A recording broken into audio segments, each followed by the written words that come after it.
Uno de los primos del rey Arturo era un principito que había sido encontrado en una pocilga. El porquero que lo encontró, sin embargo, sabía que era un príncipe y lo llevó al palacio del rey, donde, al cabo de poco tiempo, el rey lo reconoció como heredero del reino. La madre del príncipe había muerto, pero su madrastra, que lo quería mucho, estaba decidida a que se casara dignamente. Por eso, cuando creció, le dijo que solo una princesa en todo el mundo era digna de él, y esa era la princesa Olwen. El príncipe de la pocilga, todo el mundo lo conocía por este nombre, decidió casarse inmediatamente con la princesa Olwen, y partió hacia la corte del rey Arturo para pedirle su mano como un favor real. Y es que en aquellos días cualquiera que quisiera algo iba a pedirle al rey Arturo que se lo concediera. Cuando el príncipe llegó al palacio del rey Arturo, el guardián de la puerta pensó que nunca había visto un hombre tan distinguido y lo admitió de inmediato. El príncipe de la pocilga suplicó al rey que le concediera la mano de la princesa Olwen y el rey dijo que con mucho gusto lo habría consentido si alguna vez hubiera oído hablar de ella. Como no lo había hecho, envió a unos mensajeros que pasaron 12 meses buscándola, pero para el último día del año no tenían más información que el primero. Sin embargo, el rey Arturo era demasiado noble para permitir que ni siquiera el príncipe de la pocilga regresara a casa decepcionado y con las manos vacías. Convocó a los más valientes y fuertes de sus caballeros y guerreros y les ordenó que partieran con el príncipe en busca de la princesa Olwen. Así, esta maravillosa cuadrilla de hombres fuertes y valientes se adentró en el país y tras varias semanas de viaje divisó un gran castillo a lo lejos. Justo cuando llegaron cerca de él, se encontraron con un inmenso rebaño de ovejas al cuidado de un pastor. Así pues, cabalgaron hasta él y le preguntaron a quién pertenecía el castillo. Él respondió que pertenecía al padre de la princesa Olwen. Estos guerreros de la corte de Arturo dijeron que habían acudido para llevar a la princesa Olwen ante el rey. Acto seguido, el pastor les dijo que otros hombres fuertes y valientes habían entrado en el castillo con el mismo propósito, pero que ninguno había salido con vida. También les dijo que era hermano del señor del castillo, que le había robado todas sus posesiones y le había nombrado pastor de las ovejas del castillo. Entonces el príncipe de la pocilga le regaló un anillo que el pastor llevó a su casa y mostró a su mujer, que se alegró y entusiasmó mucho, pues el anillo era un tesoro de la familia, y ella sabía, por lo que le había dicho su marido, que el hijo de su propia hermana estaba cerca. Mientras hablaba con el pastor acerca del anillo, todos los mensajeros del rey Arturo llegaron cabalgando hasta la casa, con el príncipe de la pocilga entre ellos. La mujer del pastor los saludó y mostró gran alegría por reunirse con su sobrino. Entonces la mujer del pastor dijo a sus visitantes que a veces la princesa Olwen iba a la cabaña a lavar su hermosa cabellera de color caoba, y que si se le enviaba un mensaje podría llegar esa misma noche. Así pues, se envió un mensaje y efectivamente la princesa acudió. En cuanto el príncipe de la pocilga la vio, la reconoció y se enamoró de ella aún más profundamente de lo que se había enamorado de la imagen que tenía de ella en su mente. Ella también se enamoró de él, pero le dijo que temía que nunca pudiera conquistarla. Su única oportunidad, le dijo, era pedirle a su padre su mano y prometerle realizar todas las tareas que el cruel señor le ordenara. Entonces ella montó en su hermoso pony blanco y regresó al castillo. El señor del castillo era un hombre de aspecto terrible, casi oculto en su cabellera larga y agreste. 3 veces trató de ahuyentar a los mensajeros de Arturo con flechas envenenadas, pero cada vez estos cogían las flechas y se las lanzaban de nuevo al señor. Así que al fin, como estaba muy mal herido por las flechas, les ordenó que declararan su deseo. Entonces los guerreros de Arturo pusieron al príncipe de la pocilga en una silla frente a la gran silla en la que estaba sentado el cruel señor, y los dos comenzaron a discutir uno contra el otro. «Debes arrancar de raíz toda esa colina de allá», dijo el padre de la princesa Olwen. «Debes ararla y sembrarla en un día, y en un día debe crecer y madurar el trigo. Solo de ese trigo se cocerá el pan para la boda de mi hija». «Me será muy fácil hacerlo», respondió el príncipe de la pocilga, recordando lo que Olwen le había dicho acerca de prometer hacer todo lo que se le pidiera. Puede que eso sea fácil, pero hay otras cosas que no puedes hacer. Solo 2 hombres en el mundo pueden labrar la tierra y quitarle las piedras. Ninguno de los dos acudirá en tu ayuda, y tú no serás capaz de hacerlo solo. Otro hombre tiene en su poder los únicos bueyes que pueden arrastrar un arado por un terreno tan abrupto. No te los dará y no podrás conseguirlos. Cuando conocí a la madre de Olwen, había sembrada 9 fanegas de lino, y de la semilla no salió ni una brizna. Te exijo que recuperes el lino y lo siembres de nuevo en la campiña labrada por los hombres que no vendrán y arada por los bueyes que no podrás conseguir. Cuando el lino haya crecido, debe servir para el tocado que mi hija va a llevar en su boda.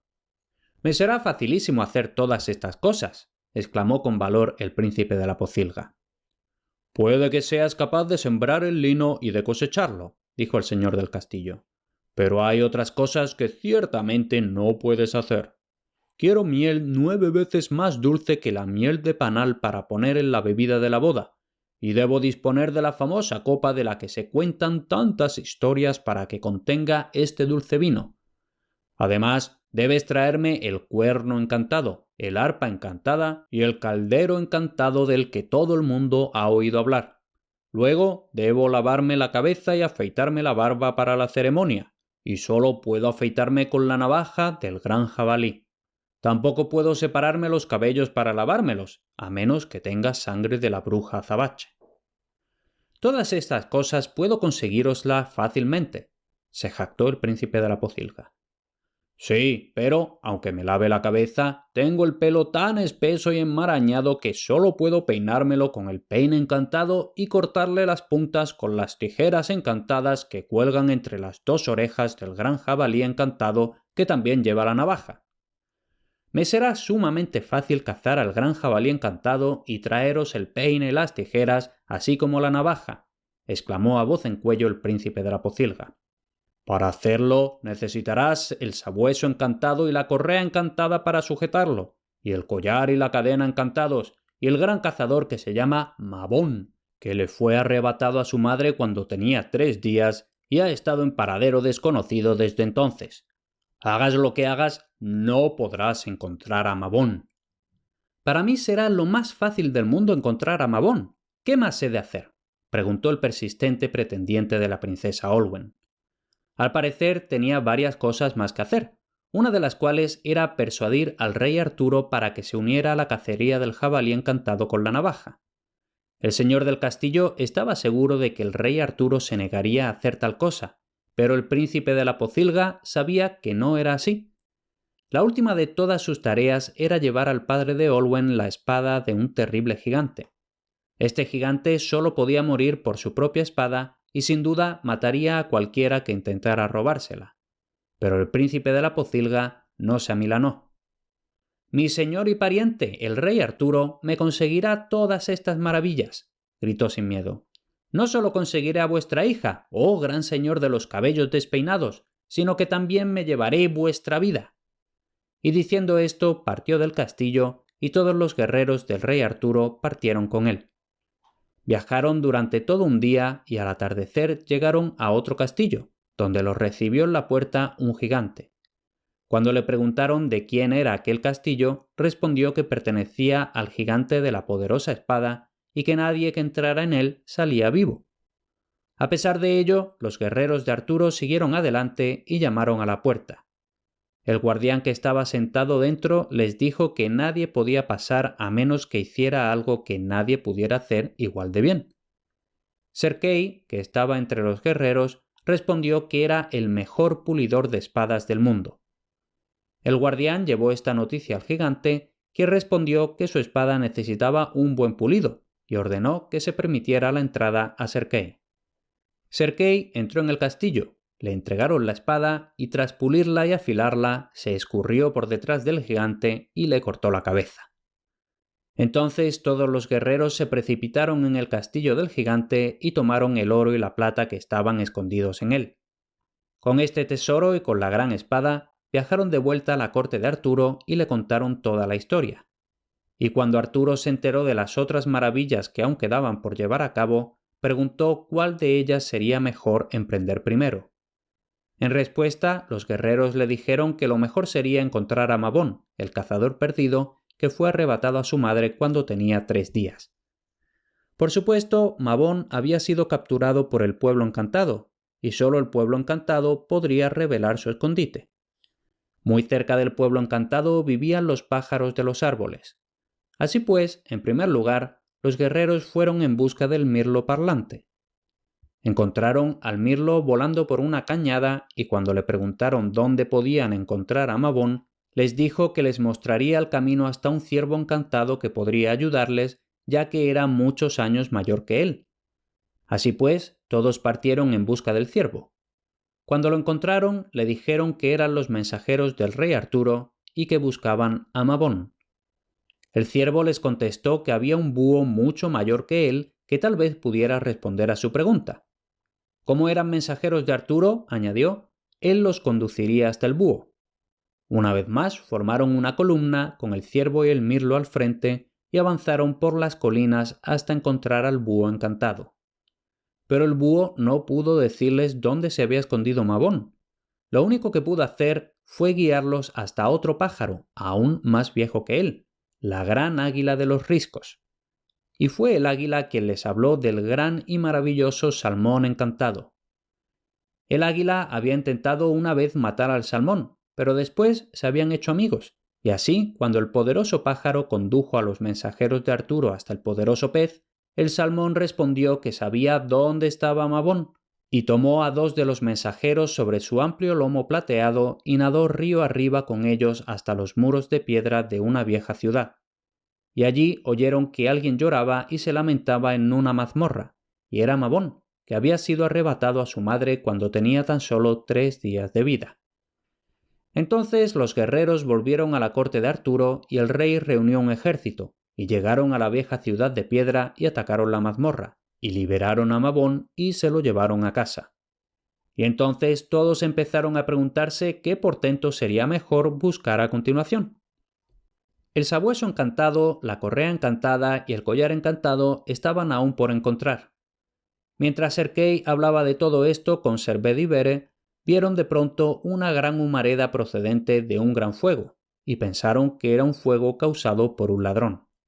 Se apresuraron en dirección al fuego y allí, efectivamente, estaba el mayor ladrón que Arturo había capturado jamás, asando carne de jabalí en un espetón.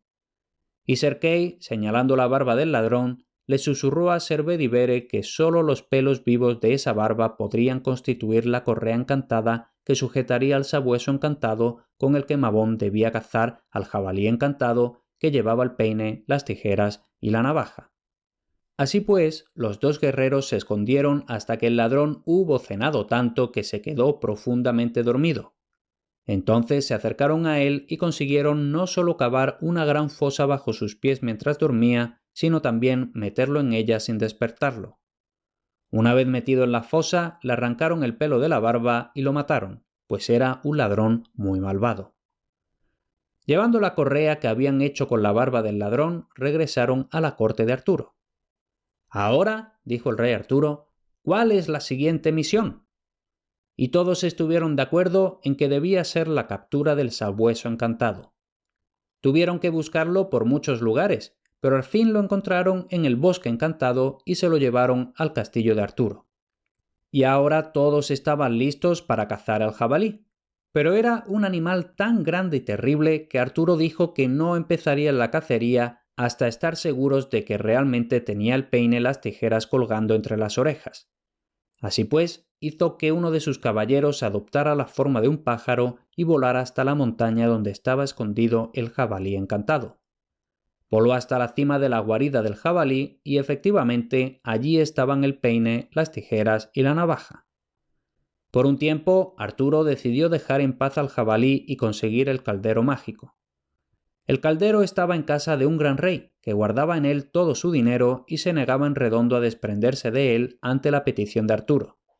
Así pues, Arturo le hizo la guerra, lo venció y se llevó el caldero. Y había llegado el día de la gran cacería, pero todos los jabalíes encantados del país se enteraron y salieron a luchar contra los guerreros de la corte de Arturo. El más destacado de estos grandes jabalíes era una enorme bestia con cerdas como alambre de plata, que formaba un rastro brillante al correr entre los árboles.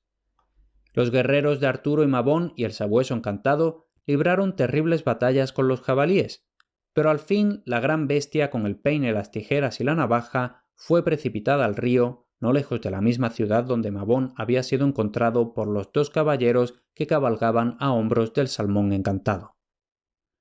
Entonces, mientras la enorme criatura batía las aguas, el propio Mabón saltó sobre ella y le arrebató la navaja del colmillo y se la escondió bajo la camisa. Pero nadie pudo alcanzar el peine y las tijeras hasta que un guerrero muy valiente siguió a Mabón al agua y consiguió hacerse con las tijeras. Sin embargo, antes de que ninguno de los 2 pudiera hacerse con el peine, el jabalí salió del agua y emprendió el galope. Entonces el rey Arturo en persona salió tras él con toda una hueste de caballeros y por fin lo alcanzaron, y tras una lucha terrible se apoderaron del peine. Arrojaron al jabalí encantado al océano y nunca más se le volvió a ver. El rey Arturo y sus guerreros se tomaron un breve descanso, tras el cual el rey preguntó si aún quedaba algo más por realizar. Y sus caballeros respondieron que aún había que conseguir la sangre de la bruja azabache. Así pues, el rey partió en busca de la bruja azabache y la encontró escondida en una cueva, y ésta estuvo a punto de matar a 2 de los guerreros en el momento en que entraron en su escondite, por lo que el rey Arturo tomó al instante su espada, saltó a la cueva y partió en 2 a la horrenda bruja azabache. Y uno de sus ayudantes tomó su sangre y la puso en una jofaina encantada. Ahora bien, como los mensajeros de Arturo habían conseguido la sangre de la bruja y la navaja mágica y el peine y las tijeras encantados, pensaron que las otras tareas podrían esperar un poco, y todos regresaron al castillo del horrible señor con su botín. Le rociaron el pelo y la barba con la sangre de la bruja y luego, a pesar de sus forcejeos, le cortaron los cabellos y lo rasuraron hasta dejarlo como una bola de marfil. Luego, como la pérdida del pelo y de la barba lo dejó indefenso, les resultó fácil cortarle la cabeza con la espada del gigante, tras lo cual se apoderaron del castillo y de todo el oro, la plata y las joyas que en él se ocultaban. Como el padre de la princesa había muerto, ya no había necesidad de preocuparse por las otras proezas que había declarado que debían hacerse el día de su boda. Por lo tanto, el príncipe de la pocilga se casó sin más problemas y él y su prometida y los caballeros y guerreros de Arturo estuvieron de fiesta al menos una semana en el castillo. Y seguimos en el siguiente. Para más sobre este proyecto de leyendas medievales, dirígete a leyendasmedievales.com. Y si te gustan los relatos de este tipo, no te pierdas mis podcasts de mitología griega y de historietas de griegos y romanos.